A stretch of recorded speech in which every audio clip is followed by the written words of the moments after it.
avant-garde with it. All right. Now, what happened to his other earphone? He only put one in. Oh. He like, I can hear you. Tell the Pops you can hear him. Grandpa's like, yeah, I heard him say, wait a minute now. Join a meeting, sign in. Oh, don't worry. Don't even worry about it, Grandpa. You already in here. We already in here. No, I'm talking about on my laptop. I won't interfere with nothing. That's a trap. That's a terrorist. Don't do it. You good, Grandpa. You good. You good with us now. Yeah, but I can't do nothing to disturb it. I'm on my laptop. No, that's a lie, Grandpa. That's a lie. It's a Russian troll. Grandpa, It's a Russian troll. It's a Russian troll. You in the right meeting. Oh, Lord. Oh, all right. Grandpa's like, I guess I believe you. It says join a meeting, man. All right, Grandpa, look at the phone. Look at the phone. You with us. You with us. Okay, there we go. There we go.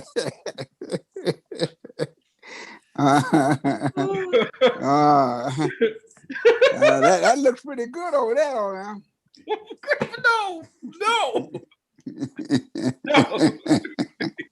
Papa, he went to the computer. You in the right meeting, Grandpa. You're doing good. Oh, all right. Okay, then. All right. Oh, you were saying about let's drink it. Let's beer in. Let's beer in. Let's go. Yeah. I love it. That's what this part of the show is gonna be called now. Let's beer in. Let's beer in. Let's beer in. I got a little bit of that there Molson Ice again there. It looks pretty good. I got a good head on it there. So hey, what it look like to like trash. It looked like looks like Molson Ice. Look like beer to me. It look wet. It looks wet. Oh yeah, it's wet. It looks yellow and fuzzy. That Zoom, my computer look good. I think I could click and get in. Grandpa, go for it, Pops. Do it. Fool's gold, man. That's how fool's gold. Do it, Pops. Do it. Yeah. Oh yeah. Do it, Pops. All right. I'm gonna do it. Let's see. Pops, sign in. Pops, you're the elder. You can decide whatever you want to do. Grandpa, I'm gonna leave that alone because they want a password and I can't remember it. He told you it was fool's gold, man. Don't oh boy. Y'all talking, my man. All right. But anyway, so Grandpa got his Molson. Like I got my Molson, needs no introduction, so y'all can go right on. I'm already gonna give it about 6, right? Molson I was going 5-5. Molson like this. This is going on a shifting scale based on however Grandpa feel. Yeah. Want to go next? All right, yeah. So we're drinking Bourbon County. Just went straight for it. Oh, who'd you say? I said, Auntie, you want to go next? Uncle Pooh. Oh, yeah. We drinking the he same has the thing. bottle. I don't even know what it is. Oh, you ain't. Yeah. I kind of don't want to tell her. All right, go. All right, so I ain't gonna tell her what it is. Let's let her rate it first. There we go. It's a Bourbon County. Y'all know that. I know. I'm trying to see. Don't be looking. Is it rye? Now, don't taste it and give us your rating. I don't want to tell you. Well, my pre-rating is gonna be at least a 7.5. Auntie didn't put her celebratory nose ring on today. 7.5. Start out with y'all be drinking some good stuff. I don't think I got to a 7.5 yet. Hey man, that's the quality of beer you drinking. It tastes chocolate. It's real chocolate. The cheaper the better. Negative. Yeah, see, that's why you ain't got no Negative. 7.5. Negative. It got chocolate in it. That you got a good. The way the light's reflecting off Grandpa's teeth, it looks like he got a gold tooth on the corner. Pimping. Hey, that gold tooth might be no tooth. I broke one of my teeth off. So you probably seeing a shadow.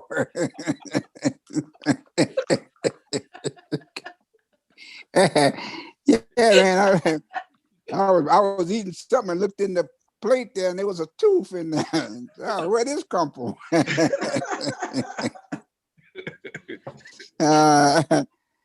So you giving it a 7.5, Auntie? I'm just 775 right now. I feel like it's gonna Oh get better. wow, 775. I'm pre-raking an 8. It smells great. So this is okay.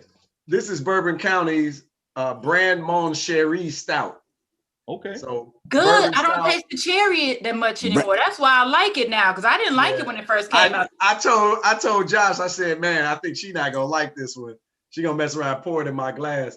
But it's aromas of amaretto expand into flavors of oats, cherry, and chocolate with a silky finish.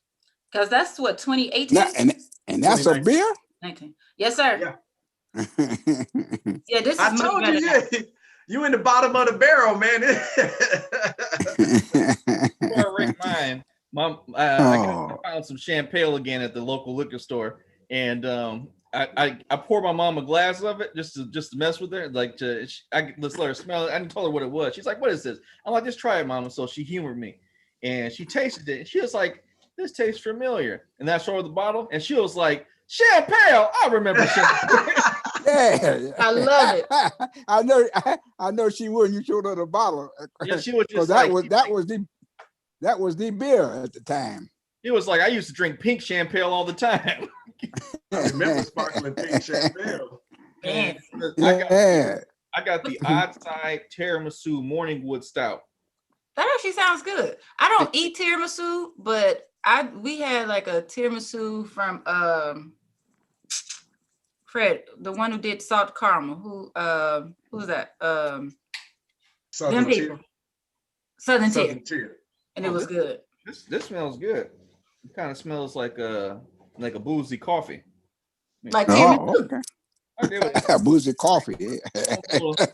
I don't think I ever had no boozy coffee.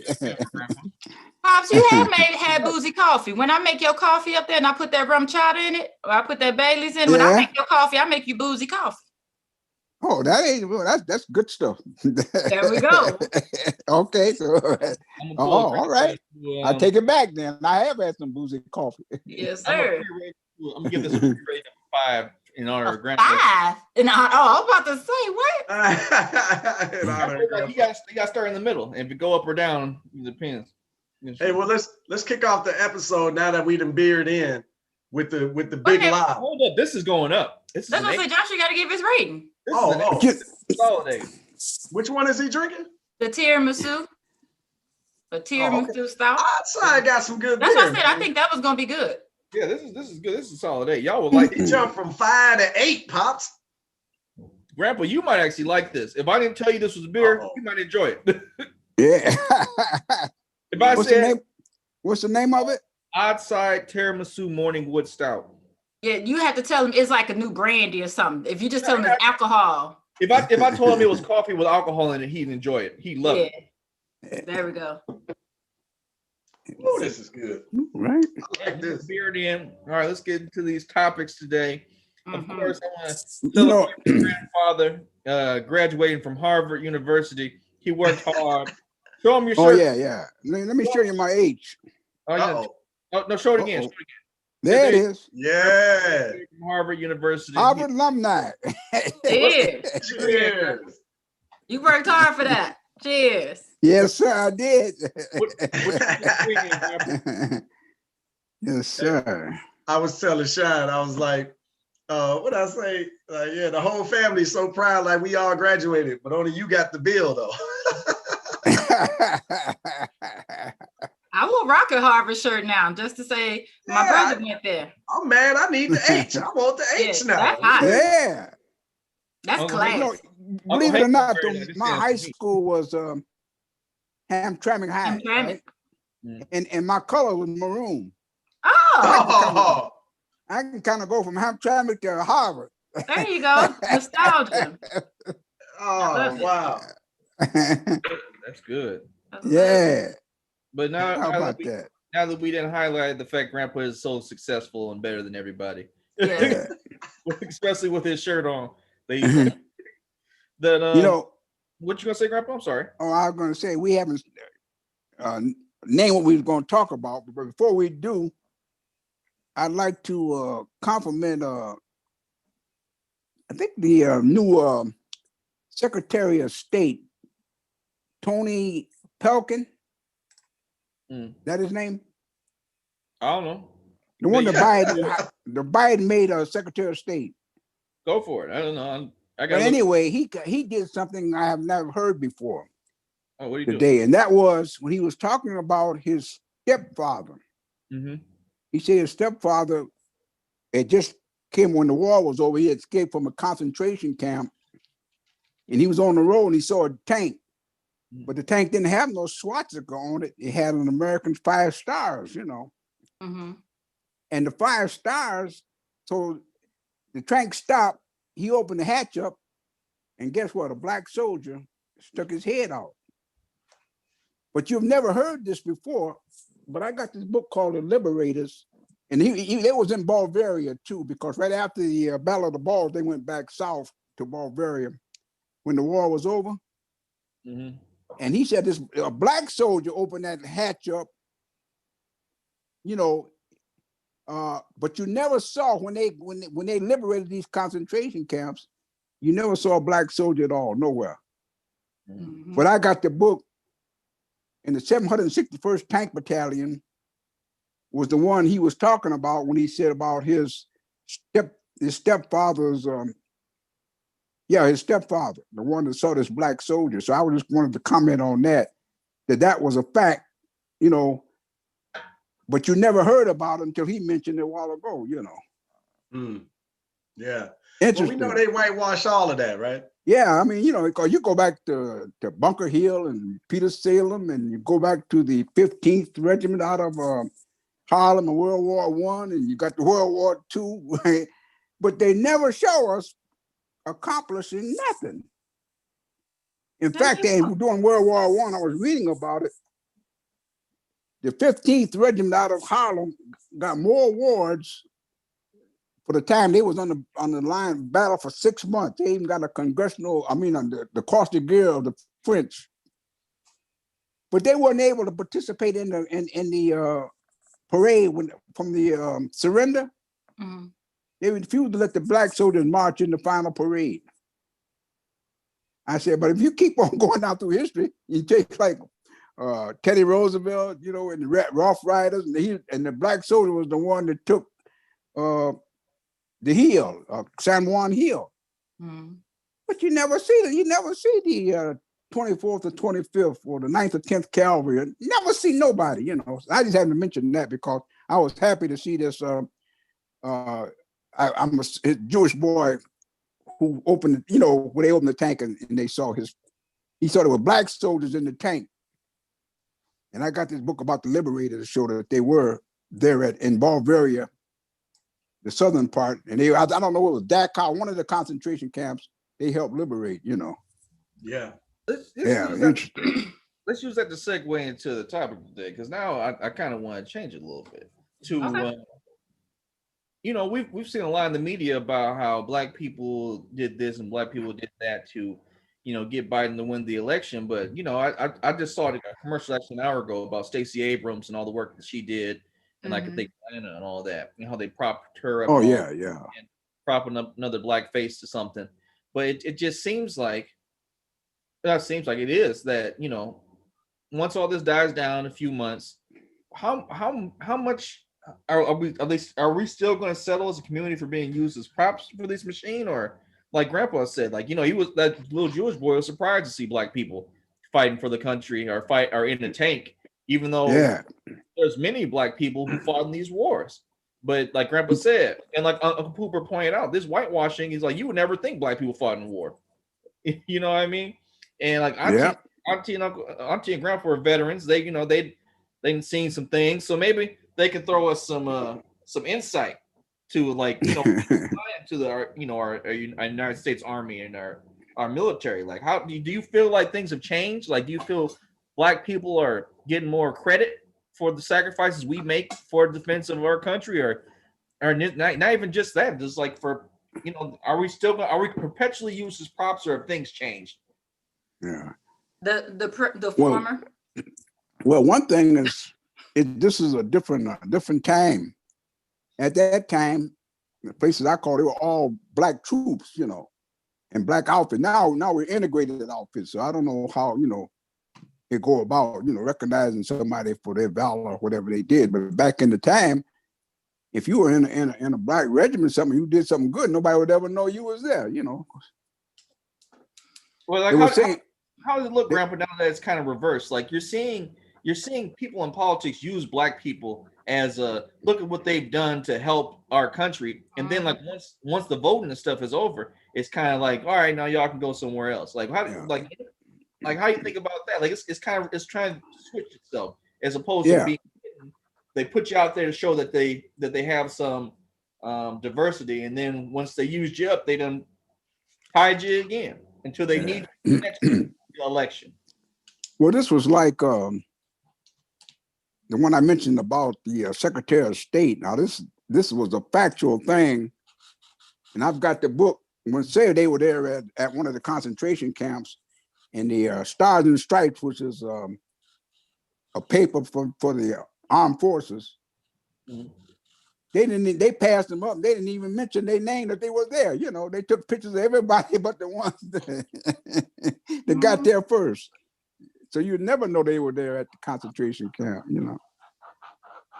But that's what reminds me. Didn't you all say that you heard similar stories when you all went to Paris, where somebody pulled you all to the side and told you some stories or something about that, about how much Black people contributed over there?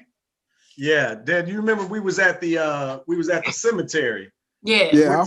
We went to the cemetery, and that guy was he was telling us the stories, because we spent 3 days touring Normandy and all of those museums, and you didn't see one single Black person, not on a picture, not in the movie, not in the background. Like, is that a Black dude? Like, it was none of that. It was completely whitewashed until we got to that cemetery. And the guy was like, I think he was shocked that we was even there. And this was what would you say? He was like Lebanese or something? Like, he wasn't white. He wasn't Black. But he was married to a French woman, wasn't he? I think so. Yeah. And he was living there because he didn't want to come back to the States. He was happy, where he was at, Yeah. Yeah. And he told that story, Didn't he say it was like his mom or grandma? Wasn't it like the Black women or something? Yeah, because they brought them in or something. Like, they brought his family in, took care of them, and like he was singing. He just seemed so excited that we was there. Like, of course, we was the only that you could see anywhere, right? But he came like straight up to us. I really thought he was gonna be on some racist stuff. America just got me conditioned that way, right? Like, on YouTube, he was so nice. He was so gracious. He was like on YouTube. I happened to run across a part there where on the invasion, the first day of the invasion of Normandy, they had 2 Black regiments. I think it was the 9th and 10th Cavalry that went in there on the first, the first ones. Mm-hmm. But you never know that they ever was there, But it was on YouTube. I was so surprised when this guy was talking about, he said, I'm a Buffalo soldier. Mm-hmm. And he goes to talking about it. And he'd be talking about Normandy, when he went in, Mm-hmm. Because he started out with the CC camps. That was the Conservation Corps. And then when the war broke out, he went into the military. And that was the time when they had the 2 Black cavalry regiments, 9th and 10th Cavalry, where they, they had the boots and everything. It was strictly, they had the horses at the time, Mm-hmm. But it was a good while before they converted from the horses. But anyway, that was the same 9th and 10th Cavalry that was there with Teddy Roosevelt at San Juan Hill in Cuba. And they said Teddy went up the hill. He went up the hill with 2 Black regiments. I heard you, Joshua. I agree. I missed it. When you hit the T word, take a drink. It made its way into the conversation. T word?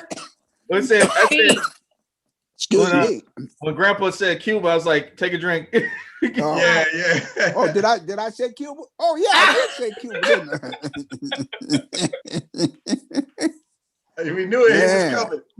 But what really disturbs me so much about, I always say Cuba. I just hate to think about all them Black people in Cuba that they want to kind of make deny them, of being human or something, Well, that goes back to all these 70 years, man, and they still got Cuba under sanctions, and they say there's a socialism group there. Then you go over to Europe, and they got the Netherlands and Belgium. They're all socialist countries. They don't even mention their name. Well, yeah, I mean, now to go back to where our topic was about this, it was something like, have you guys seen the show The Crown on Netflix? I refuse to watch it. So there's a part of it where the queen is on tour, right, and going to all the countries that are still quote unquote in the empire, and they get to Jamaica or down the Caribbean, and they have a black announcer like describe it on the radio. Mm-hmm. This is from like an actual thing, because sometimes they use real stuff, and it was a little disturbing for me because they're talking about, they were talking about the queen and her jewels she had on, but then they talk about her husband, like, look at this tall, strapping sailor, handsome man, and all this stuff. I'm just like, it's so wild that they deify these people, like especially back then, especially in this country, and the husband said, because they're on tour to like kind of make sure, just kind of flex their power a little bit, right? Mm-hmm. And as the husband's getting in the car, he's talking to his wife. He's like, I hate that we have to do these things. I hope one day we can just do it from the TV and basically say either submit or die. And like, like, this is what they're doing it for. Let these people know we still own y'all. We still run these countries. We still run this land. Wow. And it was great that they're telling the truth about it, because that's what it was. But it's another thing where they were showing that they're, they had the people who were there, that, like, obviously a black person, or give them their praises, right? Using black people as props to prop them up to make it seem like this is a great thing that happened. And that was back then, and it's still happening today. Like, they're talking about how black people are the backbone of this party or that, and like, of everything. Yeah, and the Republicans are like, we want black people to know the Democrats haven't done nothing for you, and why don't you try it? And the thing is, both parties are saying the same thing. They're just saying, why not try us, as opposed to, what are we going to do for you? And that's a continuation of like what Grandpa's been talking about, seeing his whole life, of being in the rear view. And then this is kind of like a faux rear view, because it's like they show a black person's face, but they don't give you black person tangibles, like black people tangibles, black people's power. And it's it made me think about a lot of things Grandpa talks about when he was younger, because like, I'm sure that he must have seen or heard about some of these things happening, like in real life, these things on the radio and all of that. So it's interesting. It's interesting that the political landscape as a black person, and how little has changed. But you know what's so interesting is, when I was a kid, and the argument was the Republicans and all the black people were Republicans. And when the Democratic Party came out with the New Deal, it was a heck of an argument amongst the black community, because they didn't want to leave the party of Lincoln, Mm-hmm. And if you follow that history, you'll find out the Democrats, which are now Republicans, they were Democrats up until about 1968, when Nixon came out with the Southern Strategy, and all them Democrats are now Republicans. So it's sort of like a game, It to your point, Grandpa, it's also another psychosis. I hope I use that word right, because though black people have been more Democrats the past few generations, black people, for the most part, that I've come across, are very conservative in nature. And they were Republicans during the Depression. That's the part that that's disturbing, and all like the most of the lynching and stuff was going on in the South. It was done by the Democrats, Yeah, and I'm saying they didn't even switch to the Republican Party until Nixon come up with the Southern Strategy. Yeah, so all the Republicans ain't. That's why we call them Dixiecrats. They ain't no Democrats, and they ain't no Republican. They Dixiecrats. They anti-black, and that's it.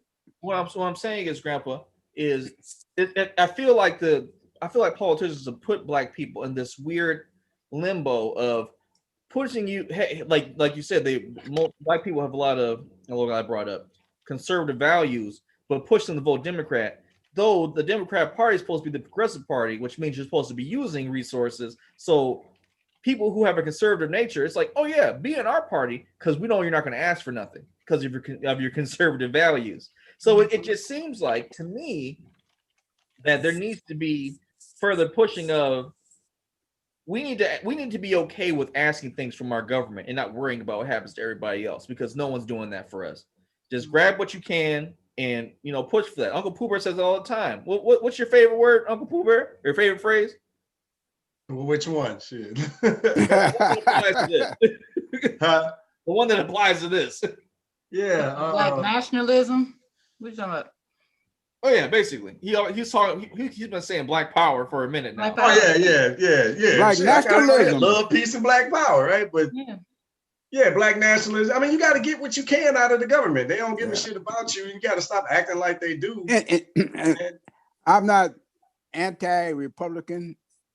I'm not anti-Democrat. But I can look at the two parties, and I'm anti-racism.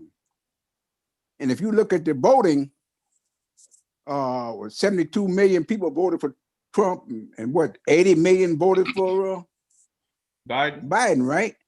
Yeah. But there's a division there, and the division ain't about Democrat and Republican. It's about racism. And those who maybe follow some of Trump, they like some of Trump's policies as to what he was doing. That's the only thing I see. Well, you got to be more honest about that thing, Grandpa. You're talking about the difference between overt racism and covert racism. Like there's a lot of people who are rolling for Biden who are like, I'm not like those crazy people, but I still don't like these people who are a shade darker than me. You know what I mean? I don't like you Negroes either. Yeah. Like Malcolm X said, he said, y'all arguing over these parties, and you acting like you don't understand. The Democrat is a coyote, and the other one is one's a dog and one's a coyote, but both of them are of the canine family, and they both feasting on you, and you sitting around arguing over a Republican or a Democrat. Don't neither one of them give a damn about you, and they'll use you. They'll use you if they can, just like Lincoln did, because Lincoln said in his own damn words, if I could save the nation and keep slavery in place, he said he'd do it. He said that. He absolutely did. And black people with the land of Lincoln and all of that crap. Because it wasn't about slavery. Who instituted the New Deal? Franklin Delano Roosevelt. Franklin Delano Roosevelt instituted the New Deal. A good portion of the black community jumped over to the Democratic Party. But the first thing he did was hire Southern segregationists and supported all of their bills. The first thing he did. And the thing that Malcolm X pointed out in the 60s was, he said, y'all told me the South lost the war, but the Southern states control the purse strings of America with all of those congressional parties and their nominations.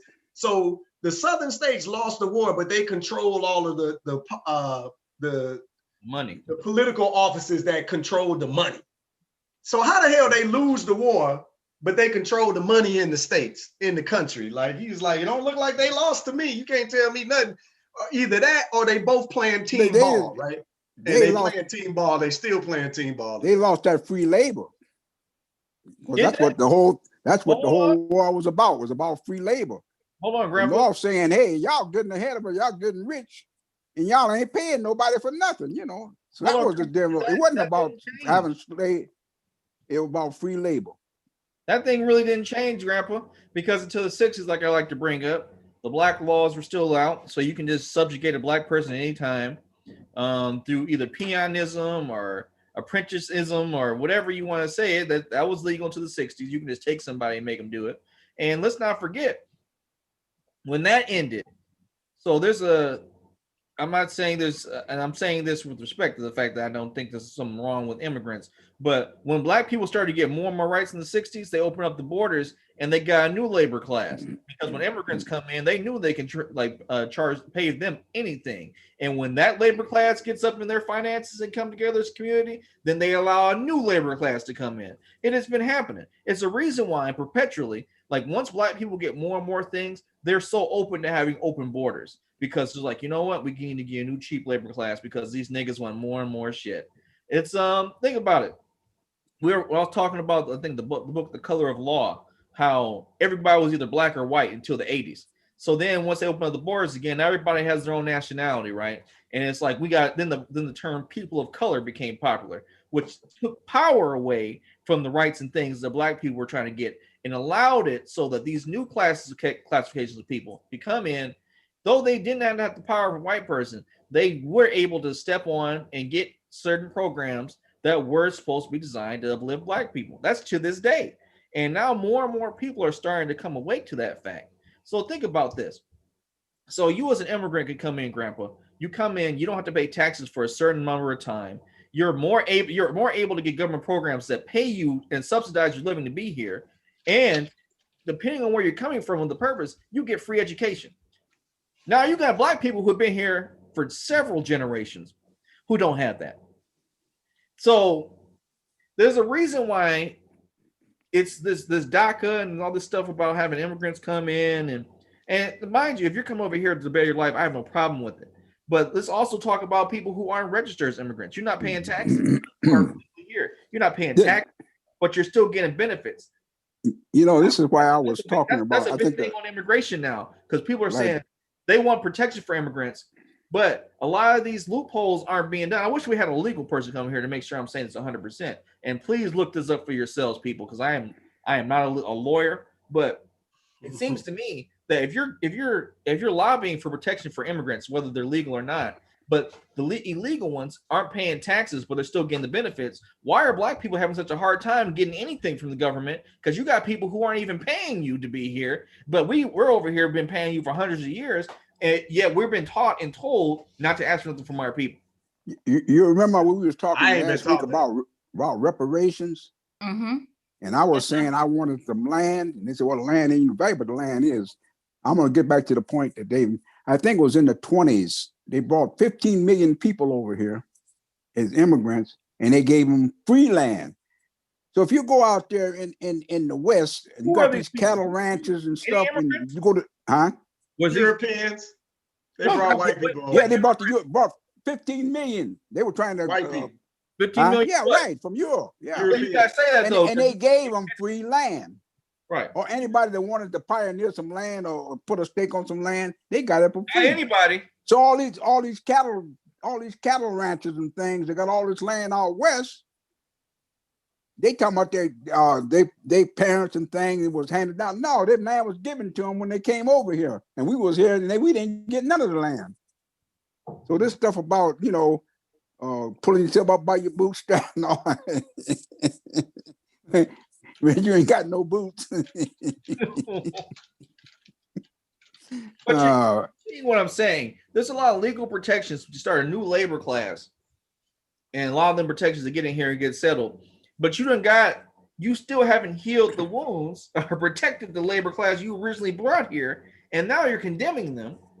And I'm thinking about what Biden says he's going to do the first 100 days. And maybe I'm deaf, dumb, and stupid, but I don't really see anything about black empowerment in any of that. He flat out. What did he say to that gentleman when he was doing, or it was a lady, I don't remember. It was a person who they asked, "What are you going to do about what was it? Was it gay rights or DACA?" When he said, "I'm gonna flat out change the law in the first 100 days." I have never heard in my entire time a president-elect give such a definitive answer about changing a law in the first 100 days. You know what I mean? It's not going to even be a problem. So it's just. Oh yeah, you got a whole. I'm happy that people are getting things they need for their lives and all that. But when is it going to be our time? And how do we lobby for these things? What money do we got put in certain people's hands to get this going? I don't know if you go ahead, Fred. I'm just go ahead. The first jump on in. You know how crazy it is that Grandpa's the first Black Harvard graduate from Inkster? Whoa, let me get it down there. You better floss that age, Pops. But that could be, like I said, that could be Inkster or Hamtramck too, Grandpa needs a statue in Hamtramck. You need a statue in Inkster, man. Come on. What are you gonna say? I don't know. I was just saying that I disagree with that. What you just said with he's the first president-elect to make such a definitive point. I said that I've seen. Well, okay, because you ain't see them other white ones then, huh? Because they all come in and talk about what they're gonna do when they make the changes. Like it's I'm just gonna put it out there. They say it and they do it. They don't care. And that's just the truth. That's just the truth of it. So that's all because you've been killing it today. I've been enjoying listening to the convo. Yeah, see, I've just been sitting back and enjoying.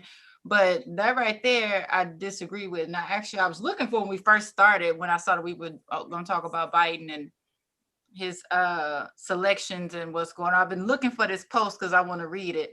So I'm going to keep looking for it before I try to even mess it up. Because I don't know if y'all going to agree with it or try to tear it up. Because forget it. There's no need looking for it. It'll take too long. So you never know who posted what. But the gist of it is, it says something's fishy about this Biden, what was it, campaign? What do they call it now? His office or whatever. Basically, they said something's fishy about this. He's actually picking people who have experience in these positions and know what they're doing. I don't know. So basically being sarcastic, saying, wait a minute, he's actually picking right people to go through it. And I thought that was interesting. So what y'all say about that? But I know that just cracked me up though. Yeah, I cracked up too when I read it. It made me laugh because only in America could you read some shit like that, right? They were like some fishy, like he actually picking people with credentials. Like, what's happening right now? Like, that's sad. That tickles me. That tickles me hard right there. But I don't really know the people that he's been picking. I've heard a few things about some of the people, and people seem excited about it. But then again, you know, there are people out there too, so I don't know. I'm gonna be honest. Biden could pick the roll traffic cones and people be happy. Yeah. People voted on not Trump. They didn't vote for things that they wanted. That's very true. I'm gonna be honest. I don't give a damn who he picking. Because it don't matter who he picking. He ain't doing shit for black folks. And I'm black and I don't give a damn about nothing else. Nothing else matters to me except what are we gonna get out of the deal? What is it? What is in it? What is in it for black people? Like, what is in it for us? I'm done concerned with the country. I'm not concerned with the gay community. I'm not concerned with the immigrant community. I'm not concerned with anybody but us. Somebody got to focus on us. Our entire existence here has been all about everybody else. And now we got all these smart black folks that run around and tell you about equality and, oh, we're Americans and all that. Man, the American dream is built on your back and you ain't got nothing for it. You notice that a few of those people who were shouting down Cube for asking for something are now turning around asking Biden for something. Right. It's interesting. Yeah, I mean, well, I don't know, man. I get tired of these conversations because it's the same shit. Like, we talk about the same shit. It could have been 60 years ago and Malcolm X is here and it's the same shit. Like, you still begging another people for something and you still neglect your community. You still not doing nothing for yourself. You can't feed yourself. You can't clothe yourself. You can't employ yourself. And you ain't doing nothing to improve that situation. I'll give you a quick stat. What was it? Hold on, you got to hear this one, brother. Okay. I was hanging out in Clubhouse and Ambassador Andrew Young was on. Henry Louis Gates Jr., like all these big minds were on, right? It was a deep discussion. It was pretty dope. But anyway, I heard a stat that like this is why we get our ass kicked and you don't get nothing for it. One, you won't ask for nothing for your vote and you just give it away, as Malcolm already displayed. But two, he said there's 2.5 million Black-owned businesses in this country. 2.4 million of those businesses are sole proprietorships. And the average annual income of those businesses is $56,000 an entity. This is why your unemployment rate is ridiculously high. This is why because white people hire white people, and the only reason they hiring Black people is because of the diversity laws. That's just the facts. So you need your own enterprises to hire yourself to have your economics. But we don't want to support Black businesses because you're too busy running behind white people, sniffing their ass, hoping giving them all of your damn money somehow give you equality. And then you beg their politicians to do something for you. Like, it's just an ass backwards scenario. And it's been like that for at least 100 years. And I just can't understand why all these smart people can't figure it out, particularly when all the master teachers have said it for decades, going back centuries before today. I don't get it. I was going to ask well, you. I do get it. We stupid. Who was the quote who's the person who said, anybody who tells you your liberation can be brought about by another race is asking you to be enslaved? Who said that? Ooh, I ain't never heard that, but that sounds accurate as hell to me. Hey, I hear my baby. Hey, big hey, big fella. Hey, Sebastian. Uh-oh. My girl in the back. You gotta come out and see Grandpa. Hey. So join the madness. I want to ask my mama how she feels about the next 100 days as inkster like Grandpa. What do you think Biden is going to do for Black people? I think he first has to get himself organized and situated, and hopefully he'll do. But they know what they're going to do. They got a plan. What do you want them to do for Black people? Pick that baby up. Get everything they've asked for so far. You know, even if it's just one or two things off the list, something. Don't just say, well, yeah, I'm going to do this, and this, and then nothing happens. Same thing, different day. That's what I hope. Yeah. And of course, we got here. I'm hoping we do get accountability in the law.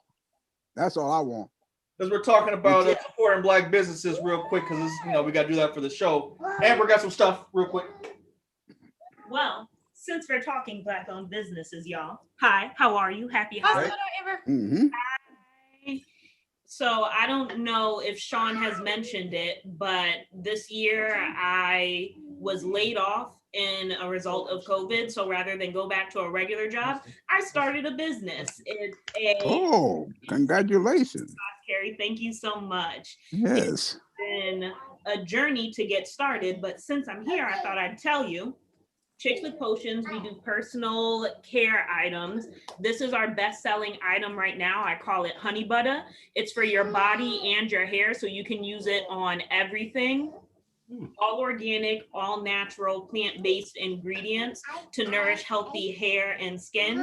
So we've got our bestseller, which is the honey butter, and my personal favorite. It's got raw shea butter, aloe vera, as well as rosemary oil, lavender oil, and peppermint oil. And then we are batching currently. If you could see next to me, the table, Sean has been very gracious to give up his office to turn it into my mobile lab. We are doing something new for the holidays. So these ones aren't labeled yet, but this is fresh off the blender. We are doing sugar scrubs as well as a body butter in a holiday peppermint hot chocolate scent. So I'm really excited about it. What's a sugar scrub? What's a sugar scrub? Exfoliator. An exfoliator. Oh, exfoliator. Okay. You got to break it. I'm just a man. You got to break it down. It sounded interesting though. I'm like, oh, what's that? I call it a body polish. So basically, it's a gentle scrub that will remove all of the dead skin cells from your body. This is an all over body polisher. So while you're in the shower, you'll wet yourself with warm water, take a generous amount, apply it in a circular motion and rinse, and you will be soft as a baby bottom. Like this one, I'm super excited about, and I'm really excited to share it with everybody. So out www.chickswithpotions.com. Chicks with Potions. Upcoming, and this sugar scrub as well as the matching scent body butter will be up and available for Black Friday. And we're also doing a sale for 20% off this Friday, so that there's no excuse for us to shop Black owned this Black Friday. I'm calling it Black Owned Friday. I love it. I love it. Oh, very good. Very Your good. site looks great too. It looks really good. Thank you so much. Right, I'm trying to pull it up. That's dope. I think it's great, but here's the thing. Black people got to support you because, I don't know how to spell. That's why it's not. Chris, can you respell it in the thing? I'll just drop it in the chat. Yeah. I don't know how to spell. Anyway, y'all don't judge me. All right, I'm a C student. Leave me alone. But black businesses, black people got to support you so that you could grow to the point where you could start manufacturing more, where you can start hiring in the community, where you can start allowing interns in, from the teenage population so that they can see successful businesses growing. Like, we don't really have this understanding of this piece. And this is why we continuously get our ass kicked, is because we're not playing team ball. And I went on a rant last Friday about this, about don't support a black business because it's black, support a black business because it operates in excellence. If it operates in excellence, it deserves your business. I say if they black, give them a chance. But if they got trashy products and trashy services, don't spend your money there. I'm all for that. But give them a second chance. We go to these Chinese food places, they treat you like trash. And then you go back consistently over and over again. And black-owned business, he short you a penny by accident, and you ain't going in for 10 years and keeping everybody away from. Yeah, I mean, and it's absolutely ridiculous. Final thought on this: you don't boycott other businesses, right? You boycott black-owned businesses. That's who you boycott. White-owned businesses, other people in your community, you don't shop there. Ain't no need to boycott, picket, argue, fuss, fight. If you don't spend your money there, they're gonna pack up and leave. Now, if it's a black-owned business in the community and they got shitty service, shitty products, and they taking advantage of the community, you boycott that community, you put their ass out of business. And then you encourage your sisters like Amber, hey, you get this storefront and we got your back. As long as you operating in excellence, you serving the community, you got our support, you got our dollar. And that's how Amber's organization grows from an online business to a storefront to an international organization that's hiring tens of thousands of people with support of the community. We don't understand economics. And I think like that is the key problem with us, right? Because we're never gonna, inside of America, ain't like we're gonna get up no guns and fight and demand our freedom, right? So we gotta do it strategically and in different ways. And supporting our black-owned businesses, I think, is the way. So yeah. And that's why you up some of that body butter, and I think I can use that. I ain't gonna exfoliate. I can't use the I would use the sugar because I'm allergic to aloe. So yeah. So as soon as you said, I was like, Urgh. But I see your hair stuff does not have aloe. The site look good though. Yeah. Yeah, so it does have shea, and it's got Jamaican castor oil and castor oil. Yeah, I rock with that. But what you trying to order, Chris? I was looking at the I can't get the body butter. I don't see the sugar on the site. That'll drop on Black Friday. So if you would like to subscribe to the email list, we're doing a special 30% off offer for our email subscribers that they'll be getting that in their email later on today. Okay. And we're doing 20% off site-wide for everybody else. Cool. You'll see the new products, specifically the sugar scrub and the cocoa body butter, dropping on Black Friday. And I have so many dreams for what Chicks with Potions is going to eventually do, because I came up with Chicks with Potions, and Chicks with Potions was born because I started making things for my friends and my family members. So the honey butter is a product that I created because my little sister called me and said that her scalp was on fire and it was really itchy and she needed something to calm it down.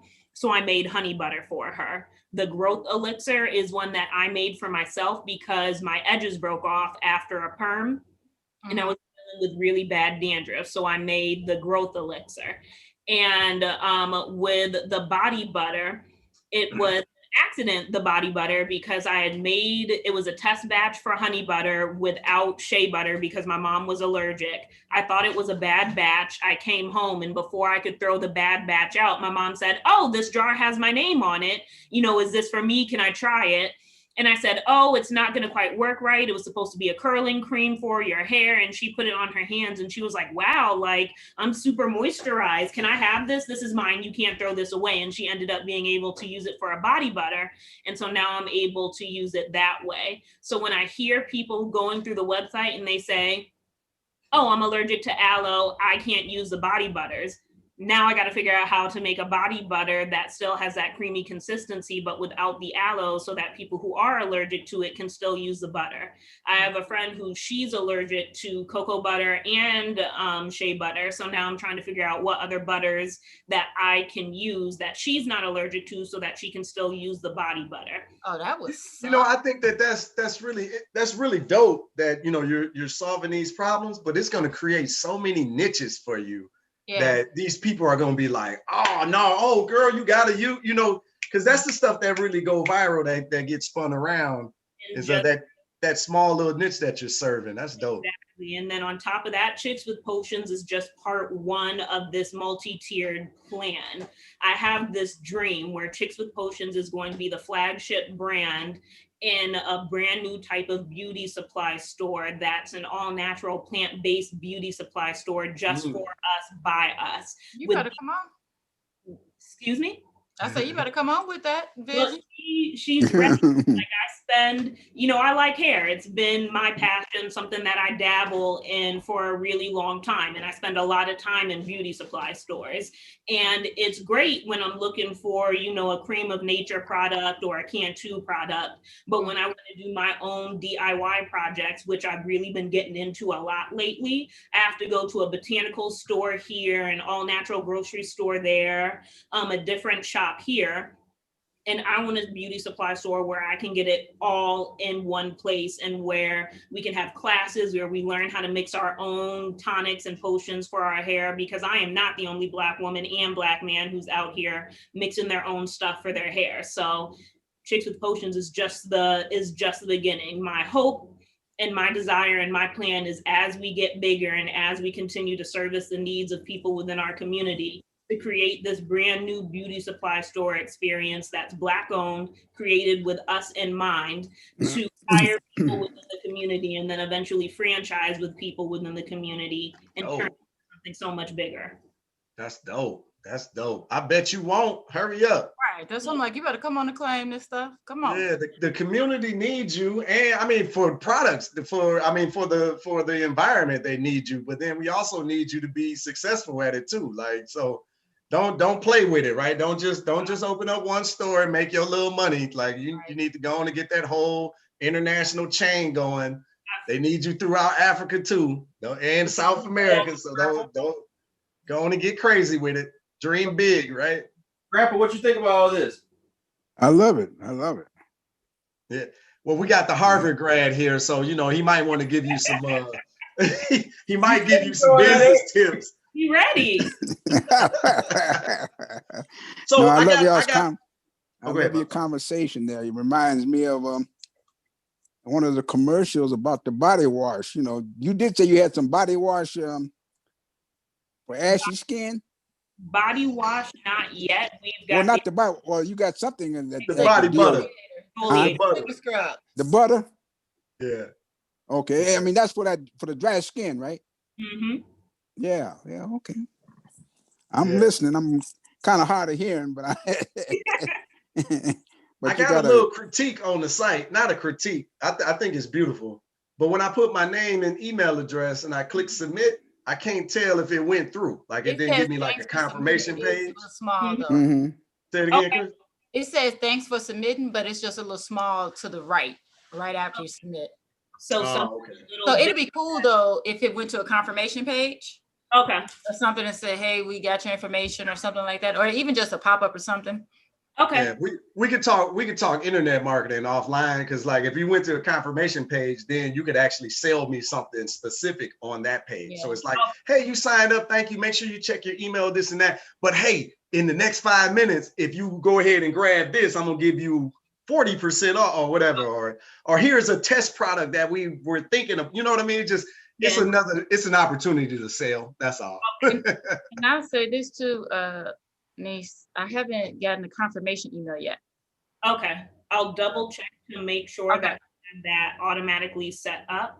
You know, we got to support. We believe in the support. And that was something I was saying. Like when it comes to Fred, you were mentioning how quick we are not to give Black businesses another chance. Right. You know, I'm the opposite.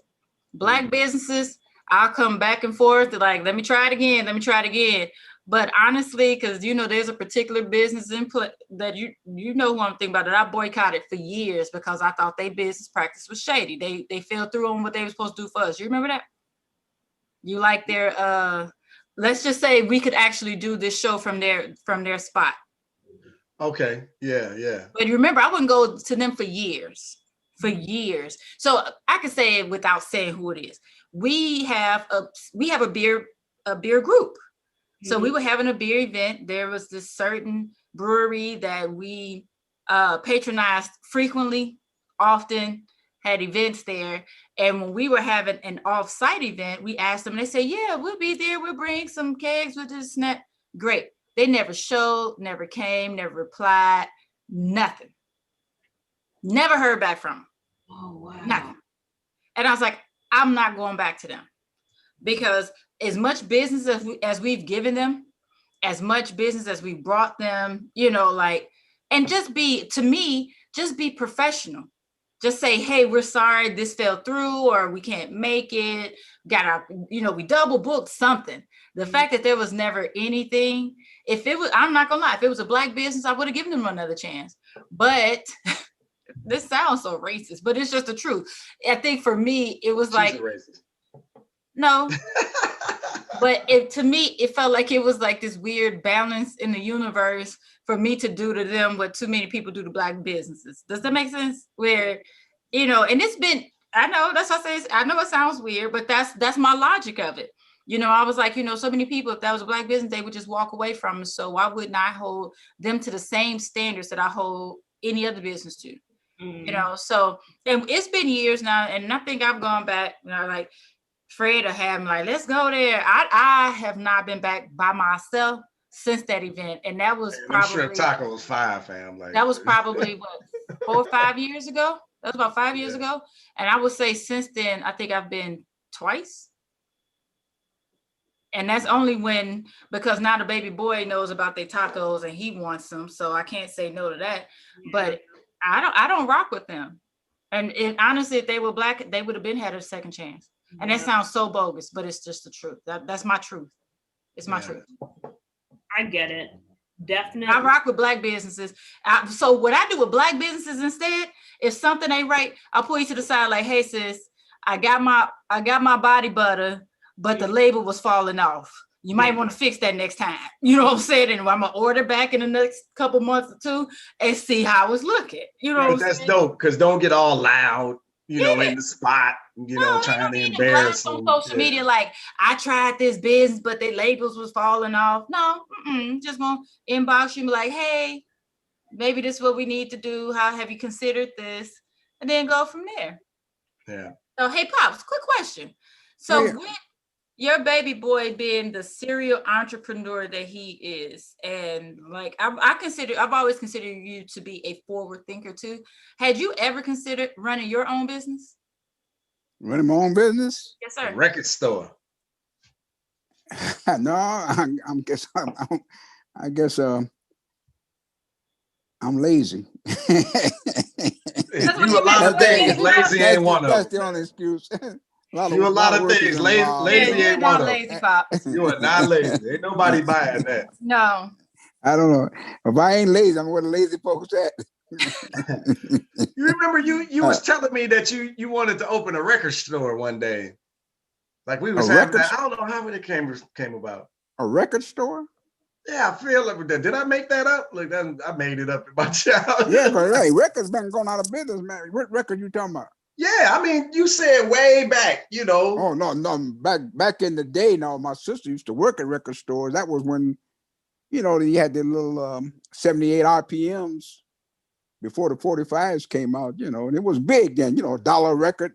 Back in the day. Hey, Amber, these are like big CDs. Okay. No, that's the 30. I was like, that's the 30. That's the 33. The 33 was the big CD. Yeah, yes. But I'm saying it's a disc, it spins around. Right. Somewhere between a vinyl record and a CD. Yeah. Okay. In between. Yeah. Yeah. That was old school right there, boy. Those 78s back in the day, they weren't like your CDs that you use now, made out of different material. If you sat on it, you broke it, Mhm. If you paid $1 and you bought a song and you forgot you set it on the thing, that was $1 gone. You know. Yeah, another one. They're very fragrant. I find it interesting that you never wanted to open a business because, like Chris said, you are like a cutting edge. I mean, you know, he had a computer in the house in the 70s. You know what I mean? Like that was cutting edge, man. Like nobody had personal computers in the 70s. You just like technology, huh? I'd like to be behind somebody who opened a business, you know. I like to contribute, but there's too much work in the business for somebody, you know, like me. I want to be a participant, you know. If you needed some reserve or something, I like to kick in a few dollars, you know. But hey, I'll take your money. I don't have the expertise, you know, for running a business, you know. But I notice in my family though is here. I'm thinking strongly about, you know, getting some of y'all to go and open up something. You know, I'm with that. Put some money behind it because with Sean with the Harvard degree, I mean, I got some educated kids. Both of y'all master's degrees and oh wow. I mean, yeah. But I can see that. I'll take your money. Oh, I mean, but I can see that too with you, Pops, with just not wanting to deal with trying to get folks to figure it out and help them do it. You just rather do it yourself. So you are like a worker bee too, where it's just like, I just do it. I don't need anybody else to be on my team or anything else. So yeah, I mean, this is the man who climbs houses with toilets. Who does that? In the 80s. Who does that? Pops. They do what now?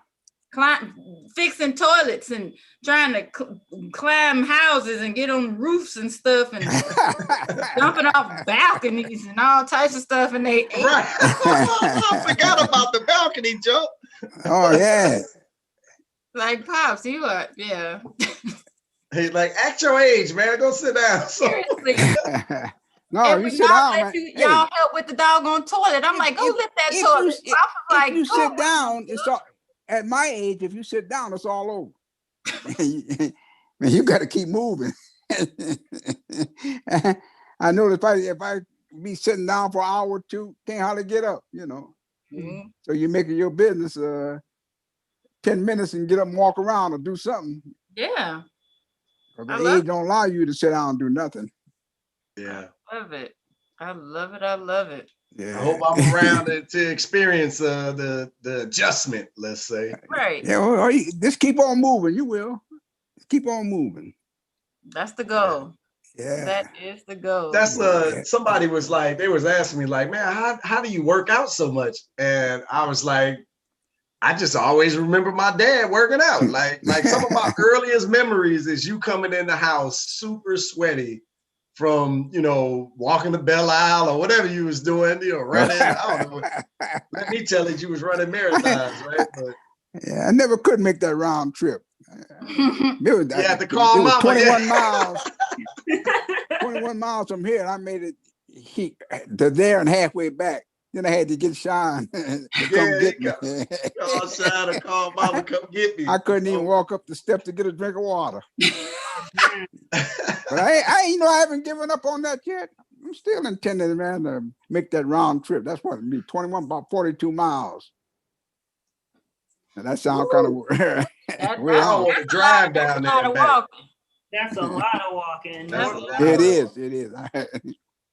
Yeah. But you know what though, Fred, you talk about that. I just told a similar story. I remember you talking about that, I guess a couple of months ago. But I was telling the story last night on how I love, like I just heard Pook just got finished with his workout.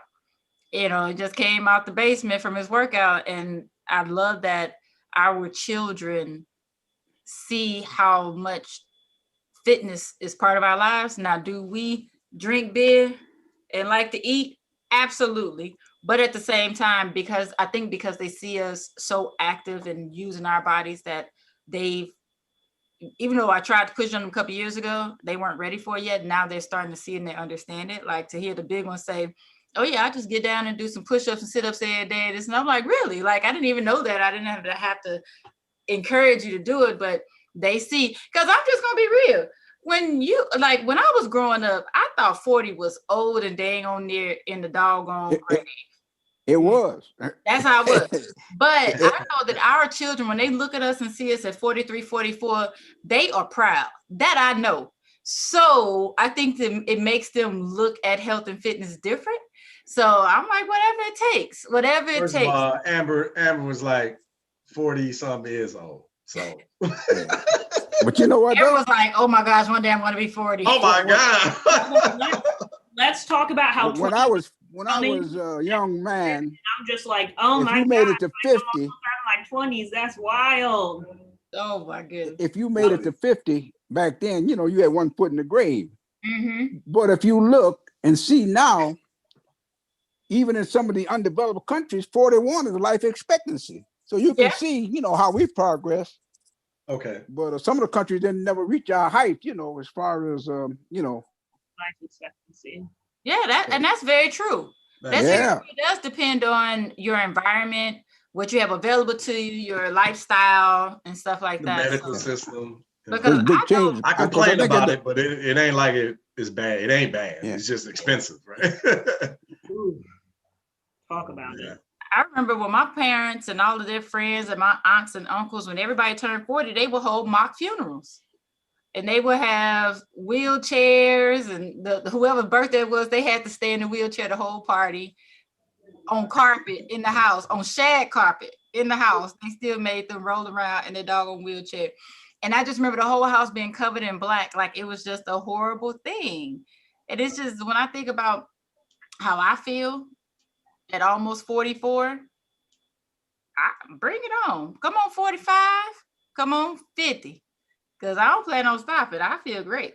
So, shoot, I must say it. I look damn good too. I was looking at my stomach this morning. I said, come on with the 6-pack at 44.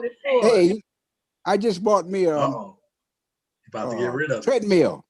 I didn't get no run-of-the-mill treadmill. I got the best they had to offer, you know. Yeah. Peloton. I just took me a stroll along the Seine, and I guess you call it the Seine, the river in France, in Paris there. What is the Seine? Mm-hmm. Yeah, well, I took one on my treadmill there. You know, I enjoyed the view, you know. Have you all over the world? It's all I hooked like up those. with it. Yeah. Oh yeah, I'm gonna make that my goal is to run in that World Masters. Come on. But I'll tell you this, Pops, if you have the treadmill I'm thinking about, be careful, because at first I was on one of those treadmills and I thought I was just looking at the scenery. I was like, oh, this is scenery. And I was like, whoa, why is this hurting? The elevation was changing as if I was in those locations. Yeah. So you might be mindful and notice if it's starting to get more challenging, if your legs are starting to hurt more. Because when I finally looked, I saw that they were telling me that the elevation was changing, but I didn't know that the treadmill was going to automatically. Yeah, that's what this one does. And they warn you about it. You know, the automatic, it'll incline and decline and things. And it depends on the terrain. Like if you pick a walk, say maybe in one of the European countries, they got the different, you know, programs, you know, and the terrain, as it goes along and you on there, that thing be operating along with the terrain, you know. Yeah. So you got to be careful, because they say, you know, you can walk around and hurt yourself big time, you know. Yes, you can. can. I think I did one in Greece or something, and I was just running. All of a sudden, I was like, I can barely breathe. I was like, what's happening? But it had me running up the mountain, and I was like, oh, let me turn this down on the mountain, and then I'll bring it back on those. Go ahead, Pop. Yeah. At the top of the line stuff. Yeah. Do you have the one with the screen on it? Ours don't even have a light, Pops. It don't. You got more money. You got that rich people money. That's different. If you got a monitor where it take you somewhere, like ours work. You can run on it. Yeah. Nah, you got the nice one though. That's nice. Yeah. I said, because this is all in my plan to run that 15-second 100-meter. People laugh at me. Say, that old man, he can't walk. He talking about running 100 meters in 15 seconds. But I'm gonna fool them. Everybody need a dream, man. That's all I got left is a dream, you know. Shit, that's all we all got, right? They said to mind their business. Yeah. Amber got a dream. She just laid hers out. You got a dream. I need to re-outline mine. My dream is, I'm quite sure with the virus and things, the what you call it? The Rona? What they coming up with? The vaccine? Yeah. Yeah, the vaccine. Yeah, I'm thinking next year should be a pretty good year, and I'm hoping that the World Masters is supposed to be in Finland next year, and as long as they can get that what's going under control, that's where the World Masters will be next year. It's supposed to have been in Toronto this year, but they had to cancel that. But anyway, if it does, I'll be in Finland. Hey. So, Pops, you don't believe in this doggone vaccine, do you? Yeah, that's what I'm trying to figure out. Speaking of that, Pops, do we have to get another bet going? You believe in the vaccine? Hey, I want my steak first. No, the thing about this before you take that vaccine, I'm gonna need my steak. Yeah, if the vaccine, what I'm talking about, if the vaccine works, there'll be less people out there that I could catch the virus from. I'm not thinking about taking it myself. I don't even take the flu shot. That ain't funny, but I haven't had a flu shot because I guess I've been pretty lucky. I haven't caught the flu, but I've been a little bit leery about that, Yeah, I ain't taking it. I don't take the flu shot. I ain't taking the vaccine either. I'll stay in the house. So since we're on the subject of the vaccine, you have this letter that was written by a group of Black doctors who are encouraging the Black community to not be so distrustful of the vaccine, and that in order to make sure that it works on all communities, that we shouldn't be afraid to take it. Is that something that you think will, number one, make a difference, and number two, we should even be listening to, considering that the Black community has been a test ground for a lot of different things, either with or without our consent? I agree with you on that last part, the testing grounds, and I don't think it makes no difference. Well, there'll be enough people. I don't care if Jesus come down and say the vaccine is safe. I ain't sticking myself with an American capitalistic drug that came out 4 weeks ago and they ain't did no clinical trials. No way. It ain't even possible. I've always said that even when they were working on it, I said, man, it usually takes them about 18 months to come up with a vaccine. And now they've done it, in significantly less time. I don't really want to touch the vaccine probably until the beginning of 2022. Now, will that make 2021 a very interesting year for me? Probably in the way they're going to be pushing this vaccine. Probably. However, I'd really like to see how a particular community reacts to it who's never tested on when it comes to medical vaccines. So let me see how they react to it first. And if their reacts okay, maybe I'll think about it. I know our former president, not our former president, but Franklin Delano Roosevelt caught it's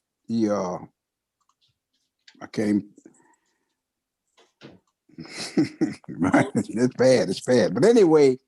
Hey, Amber, somebody he was paralyzed. Let them into the room. Okay. Let me see. Go ahead, Pops.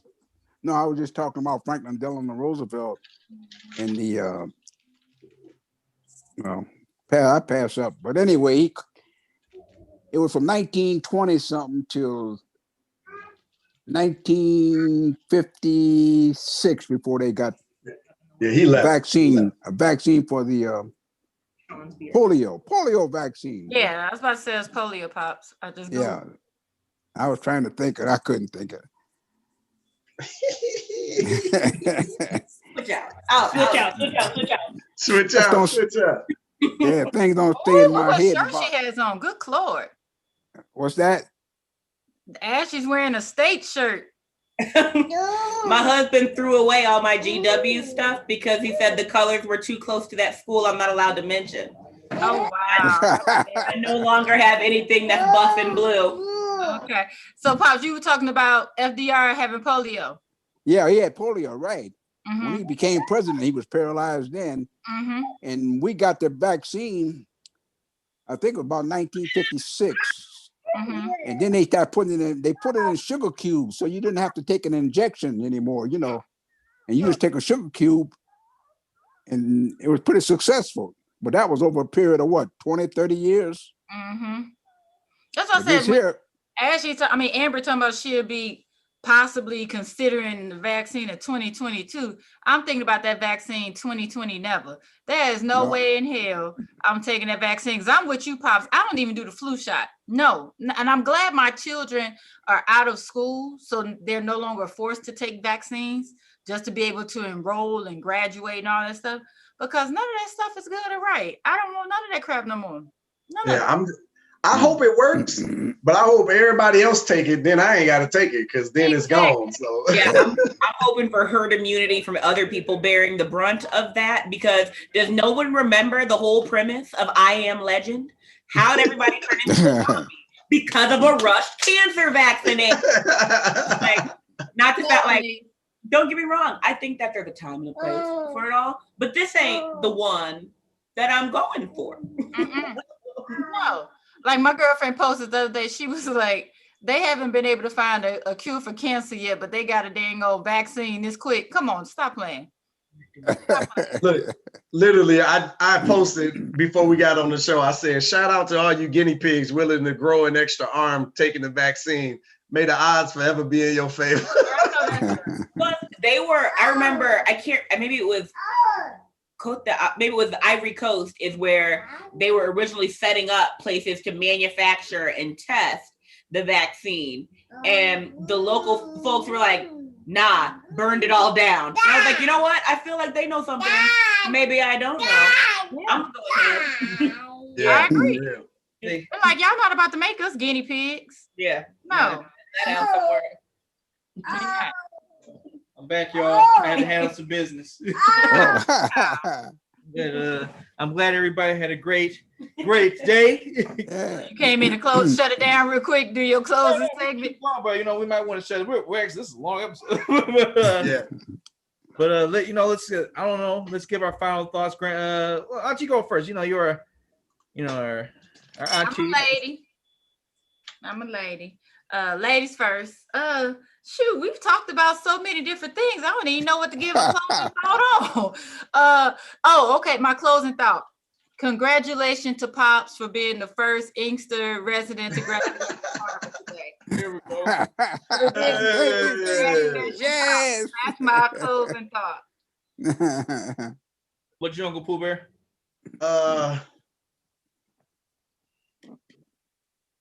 Man, I can't believe Pops graduated from Harvard Business School, man. I can't either, but I'm proud. I think in order to celebrate, he ought to go to Cuba. We're gonna close the show. We ain't trying to make another 2 hours. Yeah. You know what, though?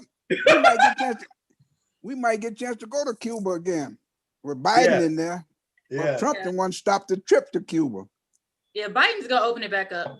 Yeah, but I'm just thinking, what like I always keep saying about Cuba, what bothers me so much is there's so many black people in Cuba. Why you want to keep 70 years and you talking that same talk, about that being a terrorist group of people, with communist leanings on socialism and all that stuff. Well, one day, Grandpa, maybe we could do the show from Cuba. Maybe next year. Yeah, I'd love that. So that's even better. I don't really have a final thought today because the Cuban people, they don't get no respect, man. They send doctors all over the world and they educate people and all this kind of stuff. They ain't getting them. They like Roger Dangerfield. Get no respect. No respect. You heard that word like 3 times. My final thought is, of course, Inkster has another Harvard graduate, perhaps the first. Grandpa Taylor. Grandpa, you want to give your final thoughts so we can let these people have their Thanksgiving break? Yeah, I gave my final thought. I thank your dad there for show the shirt again. Show the shirt. Give me this education. There you go. Harvard alumni. Yes, sir. Yes, sir. I love it. Well, we love everybody. Yes, love you your dad did them. Okay. Thank you for joining us, everybody. Grandpa, I don't know if we're gonna leave the house, but we'll bring you some Thanksgiving food tomorrow. Oh, Alice, I was about to say, you know, Alice already cooking. Yeah, she got some slide chitlins over down there there for a minute. Yeah, I might slip and slide through. Yeah, Alice making some chitlins. Yeah, man. I almost made some chitlins. And she got the kind that you ain't got to clean, you know. I Blanche had some. don't even remember what chitlins taste like. I'm just living it's a deprived life. You just it tastes good. I'm saying give me no sensitivity or nothing. They taste good. They taste good. There you go. Uncle Pooper used to love chitlins. He talking about black and Parma eating slave food. You Josh, are you kidding me? You gotta know your roots. You gotta know your roots, Joshua. That's how you stay connected. Right. That's how you stay connected, man. When you hear somebody say in your roots, when you hear somebody say high on the hog, that's what they mean. You done moved up. You done got away from that the Turner did. That Turner came up on them chitlins, man. You done got up there to the ham, man. You high on the hog. You high on the hog. We got to end the show before Grandpa starts talking about the finer points of hog head cheese. You know he loves some hog head cheese. He loves some hog head cheese. Man, that's tradition. Old man used to cook hog head cheese every New Year's. And no woman come into the house till we got the hog head cheese and the black eyed peas, and the man come to the door. So that was some Georgia strategy. Yeah, we were just reinstituting that tonight. The other day, all the women out the house. No, but the man is supposed to lead and all that good stuff. I was just having that conversation with somebody supposed to come into the house with $1. So let me leave y'all with that before Grandpa start having shell shock about losing the bet. So I love y'all, and we'll see you guys next week.